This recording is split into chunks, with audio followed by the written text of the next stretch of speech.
अस्सलाम वालेकुम dear class 9th students. उम्मीद है आप लोग सब खैरियत से होंगे और आजकल आपके क्योंकि एग्ज़ाम करीब आ रहे हैं तो आपकी प्रिपरेशन अच्छे से चल रही होगी। इस वीडियो में हम जो चैप्टर 8 है केमिस्ट्री का, जो न्यू बुक है नेशनल बुक फाउंडेशन की, इसकी जो एक्सरसाइज है इसको कम्प्लीटली सॉर्ट आउट करेंगे। चैप्टर 8 जो है इनर्जेटिक्स, क्वेश्चन 1 जो है इसका एक्सरसाइज में इनसर्कल द करेक्ट आंसर। इसकी जो फर्स्ट स्टेटमेंट है, if the del H value is negative then the reaction will be। तो अगर जो del H की वैल्यू है अगर ये नेगेटिव होगी तो कौन सा रिएक्शन होगा, तो यहाँ पे ये जो एक्सोथर्मिक वाली ऑप्शन है इसको हमने सेलेक्ट करना है। जबकि इसका जो रीज़न है ना, a negative del H indicates that heat is released during the reaction। ये जो रिएक्शन है ये जाहिर करता है कि जो हीट है ना या हरारत वो इस रिएक्शन के दौरान जो है वो रिलीज़ हुई है, मीन खारिज हुई है। उसके बाद सेकंड जो स्टेटमेंट है, ऑल केमिकल रिएक्शंस इन्वॉल्व, सारे के सारे जो केमिकल रिएक्शंस होते हैं उनमें इन्वॉल्वमेंट होती है। इसकी जो ये ऑप्शन है ना एनर्जी चेंजेस, तो ये ऑप्शन सेलेक्ट करनी है। उसका जो रीज़न है, chemical reactions involve the breaking and forming of bonds, क्योंकि जो केमिकल रिएक्शंस होते हैं वो उनमें इन्वॉल्वमेंट होती है कि बॉन्ड्स जो होते हैं वो ब्रेक भी होते हैं और फॉर्म भी होते हैं, यानी नए बॉन्ड्स बनते हैं, पुराने टूटते रहते हैं, और जिसकी वजह से एनर्जी के अंदर चेंजेस आते रहेंगे। थर्ड जो इसकी स्टेटमेंट है, which is not released in an aerobic respiration, तो इनमें से कौन सा जो है ना जिसमें वो रिलीज़ नहीं होती एरोबिक रेस्पायरेशन में, तो इसमें लैक्टिक एसिड जो है ना ये वाली ऑप्शन सेलेक्ट करनी है। और ऑप्शन के सिलेक्ट करने का रीज़न जो है, lactic acid is a product of anaerobic respiration, यानी ये विदाउट ऑक्सीजन वाला जो वाली जो रेस्पायरेशन है उसकी एक प्रोडक्ट है, और ये एन एरोबिक रेस्पायरेशन यानी जिसमें ऑक्सीजन की ज़रूरत होती है उसका ये प्रोडक्ट नहीं है। Aerobic respiration produces carbon dioxide, water and energy. Aerobic जो रेस्पायरेशन होती है उसमें वाटर प्रोड्यूस होता है, कार्बन डाइऑक्साइड प्रोड्यूस होती है और एनर्जी, जबकि इसमें लैक्टिक एसिड जो होता है वो प्रोड्यूस नहीं होता। उसके बाद जो फोर्थ स्टेटमेंट है, a catalyst increases the rate of a chemical reaction by, तो जो कैटलिस्ट है वो इंक्रीज करता है रेट ऑफ केमिकल रिएक्शन का, किसकी वजह से। यहाँ पे इसमें जो ऑप्शन दी हुई थी ना वो उनमें से कोई भी सूटेबल ऑप्शन नहीं है, तो इसके लिए नन ऑफ दीज ना, ये वाली जो ऑप्शन है इसको सिलेक्ट करेंगे। तो इसका रीज़न ये है ना, catalyst lower the activation energy. Catalyst जो होते हैं ये उस केमिकल रिएक्शन के लिए ना तवानाई को कम करते हैं, और making it easier for the reaction to proceed, जिसकी वजह से उस रिएक्शन का जो आगे बढ़ना है या होना है वो ईजी हो जाता है। फिफ्थ जो स्टेटमेंट है, activation energy of a chemical reaction must be dash the average kinetic energy of reacting molecules, तो इसके लिए ना ग्रेटर देन की ऑप्शन सेलेक्ट करनी है। और उसका रीज़न ये है, reacting molecules need sufficient kinetic energy, यानी जितने भी मॉलिक्यूल्स रिएक्ट कर रहे हों तो इनको काफ़ी मतलब मिकदार में काइनेटिक एनर्जी की ज़रूरत होती है to overcome the activation energy, ताकि एक्टिवेशन एनर्जी के ओवरकम किया जा सके, यानी उसको बीट कर सके, उसके वो जो बैरियर है ना रास्ते में जो रुकावट है, for the reaction to occur therefore the activation energy must be greater, वो ज़्यादा होनी चाहिए ना, than the average kinetic energy of the reacting molecules. Next में ये जो शॉर्ट क्वेश्चंस हैं, गिव शॉर्ट आंसर्स, इसमें जो फर्स्ट वाला है, define exothermic and endothermic reaction, तो पहले एक्सोथर्मिक रिएक्शंस को डिस्कस करते हैं। An exothermic reaction is a chemical reaction in which heat is released into surrounding, तो एक्सोथर्मिक जो रिएक्शन है इसमें माहौल में जो हीट होती है वो रिलीज़ होती है यानी खारिज होती है। द इंथैल्पी जो है ना del H of the system decreases, तो उससे सिस्टम की जो इंथैल्पी है वो डिक्रीज़ होती है, मेकिंग इट नेगेटिव, यानी वो फिर नेगेटिव फॉर्म में हो जाती है। द सराउंडिंग्स बिकम वार्मर, जिससे माहौल जो है या इन्वायरमेंट जो है उसका टेम्परेचर थोड़ा हाई हो जाता है। और इसकी एग्जांपल्स में ये जो कार्बन और ऑक्सीजन के का जो रिएक्शन है जिससे कार्बन डाइऑक्साइड बनती है, तो इसमें भी ये जो नेगेटिव साइन है ना डेल एच का, ये शो करता है कि ये एक्सोथर्मिक रिएक्शन है, यानी उसमें हीट जो है वो रिलीज हुई हुई है। इसी तरह जो सेकंड एग्जांपल है, इसमें वाटर और ऑक्सीजन के कम्बिनेशन से, वाटर का मालिक्यूल जो है यानी हाइड्रोजन सॉरी और ऑक्सीजन के कम्बिनेशन से H2O का मालिक्यूल बना हुआ है, और ये भी एक एक्सोथर्मिक रिएक्शन की एग्जांपल में लिख सकते हैं। नेक्स्ट में जो एंडोथर्मिक रिएक्शन है, an endothermic reaction is a chemical reaction in which heat is absorbed from the surrounding.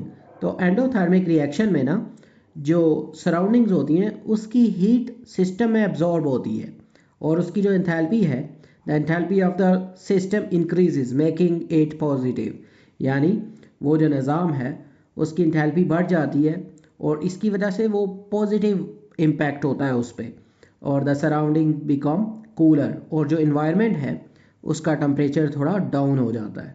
तो इसकी एग्जांपल्स में जैसे H2I2 के मिलने से 2HI बनेगा, और ये जो पॉजिटिव साइन है ये इंडिकेशन है कि ये जो रिएक्शन है ये एंडोथर्मिक रिएक्शन है, क्योंकि इसमें ऐड अप हुई है ना, ये जो सराउंडिंग की हीट है वो उसके अंदर ऐड अप हुई है। सेकेंड एग्जाम्पल में कार्बन और वाटर का जो केमिकल रिएक्शन है, इसमें कार्बन मोनोऑक्साइड और हाइड्रोजन का रिलीज होना ना, ये भी एंडोथर्मिक रिएक्शन की एग्जांपल में लिख सकते हैं। सेकंड जो क्वेश्चन है, define enthalpy of a chemical reaction. तो इंथैल्पी की डेफिनेशन बतानी है किसी केमिकल रिएक्शन में। इसका जो आंसर है, enthalpy of a reaction is the amount of heat energy released और absorbed during a chemical reaction. यानी जब भी कोई रिएक्शन होता है तो उसका इंथैल्पी जो है वो केमिकल रिएक्शन के दौरान रिलीज होने वाली यानी खारिज होने वाली या जज़ब होने वाली जो एनर्जी होगी ना, वो उसकी मिकदार को कहेंगे। उसके बाद it is negative for exothermic reaction. अगर तो एक्सोथर्मिक रिएक्शन है तो उसके लिए इसके साथ नेगेटिव होगी, क्योंकि सिस्टम की जो हीट है वो निकलने से उसमें नेगेटिव इम्पैक्ट आ जाएगा। और पॉजिटिव होगी ना एंडोथर्मिक रिएक्शन, क्योंकि उसमें माहौल से सिस्टम में ऐड अप होती है कुछ एनर्जी या हीट जो है। और the enthalpy measured eight 25 degree centigrade या फिर 298 kelvin and 180 m is called standard enthalpy change. इसको डेल एच नॉट भी कहते हैं। तो एंथैल्पी जो है ना, इसको अगर 25 डिग्री सेंटीग्रेड पे हम मेजर करें, 180 m अगर एटमॉस्फेरिक प्रेशर हो, तो इससे ना स्टैंडर्ड एंथैल्पी चेंज जो है वो फाइंड किया जा सकता है। इसकी जो एग्जांपल्स हैं, इसमें कार्बन और ऑक्सीजन का जो रिएक्शन है जिससे कार्बन डाइऑक्साइड बनती है, तो एक जो एग्जांपल है ये वाली, ये एक्सोथर्मिक के लिए, और सेकंड जो है हाइड्रोजन और आयोडीन की जो कम्बिनेशन से 2HI बनेगा, ये एंडोथर्मिक के लिए। उसके बाद what is anaerobic respiration, तो इसके बारे में बताना। इसका जो आंसर है, anaerobic respiration is a type of respiration that does not require oxygen to break down glucose for energy release. तो ये एक रेस्पायरेशन की एक किस्म है जिसमें ऑक्सीजन की ज़रूरत नहीं होती ग्लूकोज को तोड़ने के लिए ताकि एनर्जी रिलीज हो। तो ये वाली जो रेस्पायरेशन की टाइप है, इसमें ऑक्सीजन की ज़रूरत नहीं होती ग्लूकोज को ब्रेक डाउन करने के लिए ताकि एनर्जी रिलीज हो। फोर्थ जो इसका क्वेश्चन है, define activation energy. Activation energy is the minimum energy required for reactant particles to collide effectively and start at chemical reaction. तो एक्टिवेशन एनर्जी वो कम से कम एनर्जी है ना जो रिएक्टेंट के जो पार्टिकल्स हैं उनको मौसर तरीके से कोलाइड यानी टकराने के लिए और जो केमिकल रिएक्शन को शुरू या स्टार्ट करने के लिए दरकार होती है। उसके बाद जो फिफ्थ क्वेश्चन है, what is the role of catalyst in a chemical reaction. तो केमिकल रिएक्शन में कैटलिस्ट का क्या किरदार होता है। A catalyst is a substance that speeds up a chemical reaction without being used up. Catalyst एक ऐसा मटेरियल है जो इस्तेमाल हुए बगैर ना कीमियाई रिएक्शन को तेज़ करता है। It provides an alternative pathway with lower activation energy, making the reaction happen faster. ये कम एक्टिवेशन एनर्जी के साथ एक मुतबादल मतलब पाथवे या रास्ता फराहम करता है, जिससे वो जो केमिकल रिएक्शन है वो तेज तर होता है। नेक्स्ट जो क्वेश्चन है 6th वाला, differentiate between aerobic and anaerobic respiration. इसका जो आंसर है, पहले एरोबिक रेस्पिरेशन जो है उसके पॉइंट्स को हम डिस्कस करते हैं। इसके फर्स्ट पॉइंट में ना रिएक्टेंट्स जो होते हैं, ये जो एरोबिक रेस्पिरेशन है इसमें ग्लूकोज और ऑक्सीजन जो होते हैं ये रिएक्टेंट्स हैं। प्रोडक्ट्स यानी जो बनने वाली चीज़ें हैं ना, प्रोडक्ट्स, उससे रिएक्शन के नतीजे में जो चीज़ें बनती हैं उसमें कार्बन डाइऑक्साइड और वाटर। थर्ड जो है इसमें जो ऑक्सीडेशन होती है ये कंप्लीट होती है। और फोर्थ जो है ना लोकेशन के, ये कहाँ होता है, occurs in cytoplasm and mitochondria. तो सेल के ये जो पार्ट्स हैं साइटोप्लाज्म और माइटोकॉन्ड्रिया, यहाँ पे एरोबिक रेस्पिरेशन होती है। वैसे ये जो रेस्पिरेशन का टॉपिक है ये बायोलॉजी से रिलेटेड है, तो सेल के जो पार्टिकल्स हैं या जो पार्ट्स हैं या इनको बायोलॉजी में मतलब ज़्यादा डिटेल से डिस्कस आउट किया जाता है। फिफ्थ जो इसका पॉइंट है स्टेजेस, तो ये जो है इसकी स्टेजेस में glycolysis, acetyl CoA formation, Krebs cycle और इलेक्ट्रॉन ट्रांसपोर्ट चेन शामिल है, जबकि इसमें ऑक्सीजन की रिक्वायरमेंट होती है। उसके बाद जो एनर्जी यील्ड है ना, जो पैदावार है एनर्जी की, तो हाई होती है, मतलब 36 से 38 ATP मॉलिक्यूल्स बनते हैं। तो यहाँ पे जो ATP का वर्ड आया है, तो ATP जो है असल में एडिनोसिन ट्राइफॉस्फेट, ये जो मॉलिक्यूल्स है ना, energy carrying molecule found in the cells of all living things, यानी ये वो मॉलिक्यूल्स होते हैं जो एनर्जी कैरी करते हैं और ये सारी लिविंग बींग्स या लिविंग थिंग्स में होते हैं, तो ये काफ़ी मिकदार में बनते हैं इसमें। फिर जो एनएरोबिक रेस्पिरेशन है, इसमें रिएक्टेंट में ग्लूकोज है और प्रोडक्ट में ना इथाइल अल्कोहल इन अल्कोहलिक फर्मेंटेशन। दूसरा लैक्टिक एसिड बनता है इन लैक्टिक एसिड फर्मेंटेशन। उसके बाद इसमें जो ऑक्सीडेशन है वो इनकम्प्लीट होती है, यानी कंप्लीट ऑक्सीडेशन नहीं होती। उसके बाद लोकेशन जो है इसकी कि ये साइटोप्लाज्म में होता है और इसकी स्टेजेस में ग्लाइकोलाइसिस और फर्मेंटेशन है, जबकि नेक्स्ट पॉइंट में ऑक्सीजन की रिक्वायरमेंट इसमें ज़्यादा नहीं होती और इन इसकी एनर्जी जो प्रोडक्शन है ना, यील्ड जो है वो लो होती है, यानी 2 ATPs ऑलमोस्ट बनते हैं। उसके बाद क्वेश्चन 3 जो है, how can you determine the enthalpy of a chemical reaction. आप एक केमिकल रिएक्शन की इंथैल्पी का तयन कैसे कर सकते हैं। इसका जो आंसर है, इंथैल्पी जो डेल H है is determined by measuring heat exchange during a reaction. तो की मेथड्स इंक्लूड, तो ये जो है ना इंथैल्पी का तयन रद्द अमल के दौरान जब ये केमिकल रिएक्शन होते हैं उसमें हीट का जो एक्सचेंज है ना, तबादले की पैमाइश करके किया जाता है। उसके जो अहम तरीके हैं ना, उनमें ये कुछ नीचे बयान किए गए हैं। उसमें पहला जो है calorimeter, measures heat absorbed or released using a isolated reaction in water। तो इसमें हीट की मेजरमेंट की जाती है जो कि एब्जॉर्ब की गई हो या रिलीज़ की गई हो किसी आइसोलेटेड रिएक्शन के में ना, जो कि वाटर में हो रहा हो। तो आइसोलेटेड का वर्ड जब भी किसी सिस्टम में आए तो आइसोलेटेड मीन्स कि जिस चीज़ के बारे में वो टॉपिक या जिस चीज़ पर आप बात कर रहे हैं तो बाकी जो सारी चीज़ें हैं उनको इग्नोर कर देते हैं। तो इसका जो फार्मूला है Q is equal to MC del T। तो इसमें Q जो है वो हीट है जो कि जॉल्स या कैलोरीज में पैमाइश की जाती है। M जो है मैस ऑफ वाटर जो कि ग्राम में उसकी पैमाइश की जाएगी। C जो है स्पेसिफिक हीट कैपेसिटी जो कि 4.18 जॉल पर ग्राम और पर डिग्री सेंटीग्रेड। इसी तरह डेल T जो है टेम्परेचर चेंज के लिए, तो उस ये एक मेथड है ना जिसके थ्रू इंथैल्पी जो है वो केमिकल रिएक्शन की डिटरमाइन की जा सकती है। सेकंड जो है Hess's law states that the total enthalpy changes in is the same no matter the reaction path. If a reaction happens in steps the total enthalpy changes is the sum of each steps enthalpy.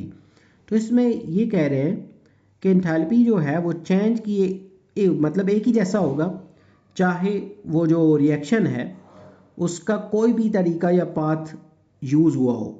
अगर मतलब उसमें step by step भी find करें तो enthalpy जो है उसकी जो तब्दीली है या चेंज है, हर स्टेप की इंथैल्पी का सम अप होगी, यानी मजमुआ, उसको प्लस करेंगे तो वो इक्वल आ जाएगी। इसके बाद जो थर्ड है ना, bond enthalpies, calculated by comparing bond enthalpies of broken and formed bonds, the difference give the reactions enthalpy change. Bond enthalpies जो हैं, टूटे हुए और बने हुए जो बॉन्ड्स की इंथैल्पीज का मुआवजा करके उससे उसको कैलकुलेट किया जाता है। ये जो डिफरेंस है ना इन केमिकल रिएक्शन की इंथैल्पी, वो उसकी जो तब्दीली है वो बताता है। इसके बाद जो स्टैंडर्ड इंथैल्पी ऑफ फॉर्मेशन जो है, डेल एच एफ नोट जो है, the enthalpy change when 1 mole of a compound forms from its elements, it is found by subtracting reactions enthalpy sum from products enthalpy sum. तो standard enthalpy of formation जो है, जब किसी compound का 1 मोल ना उसके आंसर से बनता है तो एंथैल्पी तब्दीली होती है। ये प्रोडक्ट्स के एंथैल्पी सम से रिएक्टेंट्स के एंथैल्पी सम को माइनस करके हासिल किया जाता है। These methods help measure and understand energy changes in reactions. और ये तरीके केमिकल चेंजेस में जो एनर्जी की तब्दीलियों की पैमाइश और समझने में मदद करते हैं। क्वेश्चन 4 जो है, explain how does the process of respiration provides us energy. वजाहत करें कि रेस्पायरेशन का अमल हमें तवानाई कैसे फ्राहम करता है। तो respiration provides energy by converting stored chemical energy into ATP, adenosine triphosphate are usable energy form for cells। ये ज़ख़ीरा शुदा कीमियाई तवानाई को ना ATP एडिनोसिन ट्राईफॉस्फेट में तब्दील करके तवानाई फ्राहम करती है, जो कि सेल्स के लिए काबिल इस्तेमाल जो एनर्जी की शक्ल है। और इस अमल में जो स्टेप शामिल हैं जिसमें ये ग्लाइकोलाइसिस जो है occurs in the cytoplasm where glucose breaks into two pyrite molecules generating a small amount of ATP and NADH, an electron carrier। Cytoplasm में ये प्रोसेस होता है जहाँ ग्लूकोज 2 पायराइट मॉलिक्यूल्स में टूट जाता है, जिससे थोड़ी मिकदार में ATP और NADH और जो कि एक इलेक्ट्रॉन कैरियर है ये प्रोड्यूस होते हैं। ये इक्वेशन इस सारे प्रोसेस के उसको शॉर्टली ना या केमिकल रिएक्शन के तौर पर दिखाई गई है। उसके बाद जो सेकंड है, सिट्रिक एसिड साइकिल, जिसको क्रैब साइकिल भी कहते हैं। In the mitochondria pyruvate is converted into acetyl CaO which enters the cycle and undergoes complete oxidation producing NADH, FADH2, ATP and CO2 as a byproduct। तो mitochondria में pyruvate को एक acetal CaO में तब्दील किया जाता है, जो साइकिल में जब इंटर होता है ना तो मुकम्मल ऑक्सीडेशन से गुजरता है, जिससे FADH2, NADH, ATP और कार्बन डाइऑक्साइड बतौर बाय प्रोडक्ट पैदा होते हैं।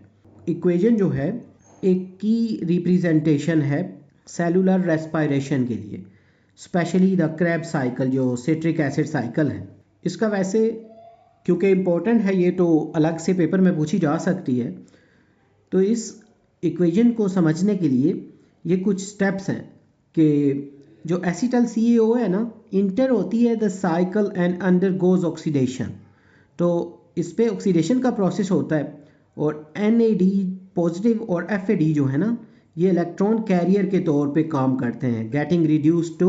और इस पे रिडक्शन का प्रोसेस जब होता है तो NAD जो है वो NADH में कन्वर्ट हो जाता है और FAD जो है FADH2 में कन्वर्ट हो जाता है, which will later be used in the electron transport chain, जो कि बाद में इलेक्ट्रॉन ट्रांसपोर्ट चैन में यूज़ होते हैं। तो ADP प्लस PI जो है इज़ कन्वर्टेड टू ATP, यानी एडिनोसिन ट्राईफॉस्फेट में कन्वर्ट होता है ये, providing direct energy for the cell. उसके बाद जो 2 कार्बन डाइऑक्साइड के मॉलिक्यूल्स हैं ये रिलीज होते हैं वेस्ट प्रोडक्ट के तौर पे और 3 positive hydrogen ions also produced contributing to the proton gradient for ATP synthesis, तो जो कि ATP की तरतीब के लिए ना प्रोटॉन ग्रेडियंट में हिस्सा लेते हैं। ये जो सारे स्टेप्स हैं इस इक्वेशन के, ये वैसे इस क्वेश्चन में अगर लिखना चाहें तो ठीक, लेकिन अगर क्रैब साइकिल का अलग से क्वेश्चन आए तो ये जो स्टेप्स हैं इनके थ्रू आप इस इक्वेशन को एक्सप्लेन कर सकते हैं। फिर नेक्स्ट जो है इलेक्ट्रॉन ट्रांसपोर्ट चेन जो है ETC, NADH और FADH2 transport electrons to the mitochondrial membrane, releasing energy that pumps H plus ions, creating an electrochemical gradient. तो ये जो है इलेक्ट्रॉनों को माइटोकॉन्ड्रियल जो है वहाँ पे FADH2 और NADH आयनों को H प्लस तक पहुँचाते हैं, तवानाई को जारी करते हैं ना, जो पंप करती है एक इलेक्ट्रोकेमिकल ग्रेडियंट बनाती है। उसके बाद जो फोर्थ है ATP सिंथेस जो है, the H plus gradient drives ATP synthase which converts ADP to pi into ATP through oxidative phosphorylation। तो इसमें ना H प्लस को ADP प्लस PI सिंथेसिस चलाता है जो ATP ग्रेडियंट में तब्दील करता है और ATP ऑक्सीडेटिव फास्फोरिलेशन के ज़रिए। इसकी जो इक्वेशन है ADP और पाई प्लस एनर्जी जो है ये ATP में कन्वर्ट होता है। उसके बाद केमियोस्मोसिस जो है ATP synthesis using the H plus gradient is called chemiosmosis, crucial for energy production during respiration। H plus gradient का इस्तेमाल करते हुए ATP की तरतीब को केमोस्मोसिस कहा जाता है जो रेस्पिरेशन के दौरान तवानाई की पैदावार के लिए अहम है। क्वेश्चन 5 जो है draw label reaction pathway diagram for the exothermic and endothermic reaction.